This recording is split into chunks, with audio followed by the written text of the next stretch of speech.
Bike চালানোর সময় যদি হুট করে আপনার সামনে কোনো বাচ্চা চলে আসে, তাহলে সম্ভব হলে ব্রেক করবেন। আর যদি ব্রেক করার সময়টুকু না পান, তাহলে চেষ্টা করবেন বাচ্চার পিছন দিক দিয়ে চলে যেতে।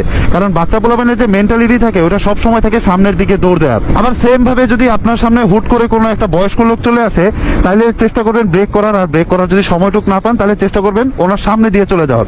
কারণ বয়স্ক লোকদের মেন্টালিটি থাকে হচ্ছে সবসময় পিছন দিকে চলে যাওয়ার বা এক জায়গায় থেমে যাওয়ার। সেম ভাবে যদি আপনি বাইক চালানোর সময় আপনার সামনে কোনো মধ্যবয়স্ক পুরুষ বা কোনো ছেলে মানুষ চলে আসে, তাহলে চেষ্টা করবেন ব্রেক করার। আর যদি সেটা নাও পারেন, তাহলে চেষ্টা করবেন জাস্ট স্লো করার। কারণ স্লো করলে সে ওইটুক সময় পেয়ে যাবে, সামনে পিছে ডাইনে বামে যেভাবে হোক সে কাটায় গুটা বের হয়ে যাবে। কারণ ছেলে মানুষের ওই এক্সপিরিয়েন্সটা থাকে। বাট যদি মনে করেন আপনার সামনে কোনো মেয়ে মানুষ চলে আসে, তাইলে ভাই ওটারে ইমিডিয়েটলি ব্রেক করেন এবং ওই জায়গায় ব্রেক করেন। কারণ মেয়ে মানুষের সামনে আপনি বাইক নিয়ে আসলে আপনি সামনে যান, পিছনে যান, ব্রেক না করলে আপনি যেইভাবেই যান, ও প্রথমে ডাইনে যাবে, তারপর বামে যাবে, পারলে উপরে যাবে, নাহলে নিচে যাবে।